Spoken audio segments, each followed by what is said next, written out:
হচ্ছে মোটর তৈরির কয়েল, এখানে রাখলাম। পাশাপাশি এখানে রয়েছে একটি কার্ডবোর্ড, একটি এটা হলো ম্যাগনেট, আর দুইটি জেমস ক্লিপ, এবং আরেকটি হলো ব্যাটারি কেচিং, এটাকে বলে ব্যাটারি কেচিং। তবে সেই কেচিং এর ভিতরে ব্যাটারি দেওয়া রেডি অবস্থায়। আমরা কয়েকটি জিনিস পেলাম বিজ্ঞান বাক্স থেকে: ব্যাটারি কেচিং, ব্যাটারি, একটি বোর্ড, দুটি জেমস ক্লিপ, একটি ম্যাগনেট, আর এটা হলো কয়েল যাকে বলে আর কি। ওকে,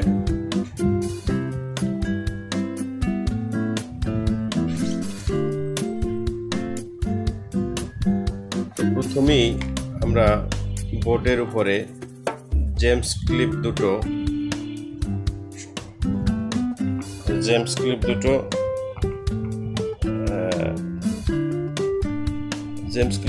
গেঁথে নিলাম এবং একটি ম্যাগনেট নিচে দিয়ে দিলাম, এবং জেমস ক্লিপ এই দুটো এর মাঝখানে বরাবর যে কয়েলটি দিয়ে দেব।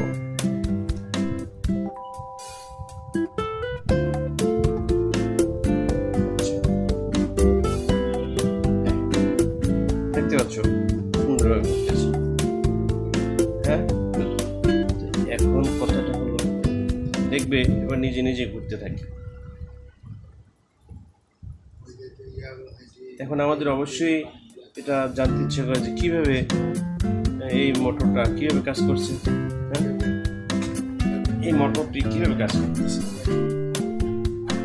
এখন এটা কি হাতের তৈরি ম্যাজিক মোটর, যাকে বলে কোনো তারের ভিতর দিয়ে কারেন্ট গেলে সেটা চুম্বক হয়ে যায়। ঠিক আছে, এটাকে বলে তড়িৎ চুম্বক। এই চুম্বক অস্থায়ী চুম্বকের মেরু নির্দিষ্ট, একই বরাবর থাকে সবসময়। বন্ধ করে দিলে আর চুম্বকত্ব থাকবে না। স্থায়ী চুম্বকের মেরু নির্দিষ্ট, ঠিক আছে, একই বরাবর থাকে সবসময়, কিন্তু অস্থায়ী চুম্বকের মেরু কারেন্টের দিক পরিবর্তনের সাথে সাথে পরিবর্তন হয়ে যায়। আর তোমরা তো জানো, একই ধর্মী মেরু একে অন্যকে বিকর্ষণ করে, এবং বিপরীত ধর্মী মেরু একে অন্যকে আকর্ষণ করে। আচ্ছা, কারেন্ট যাওয়ার ফলে কুণ্ডলীতে সৃষ্ট মেরুর সাথে নিচে থাকা স্থায়ী চুম্বকের মেরুর আকর্ষণ বিকর্ষণ হওয়ার মাধ্যমে কুণ্ডলীটি, ঠিক আছে, কি হচ্ছে এখানে?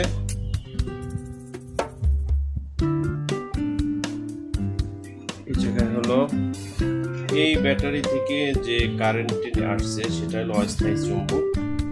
এই দুই চুম্বকের আকর্ষণ এবং বিকর্ষণের মাধ্যমেই কুণ্ডলীটি ঘুরতে থাকে।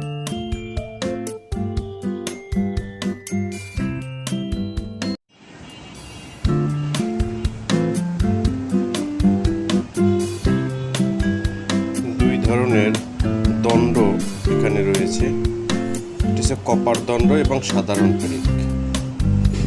তো এটা হলো সাধারণ পেরেক, বাট প্রধানটা হচ্ছে অ্যালুমিনিয়ামের প্রয়োজন হয়ে থাকে।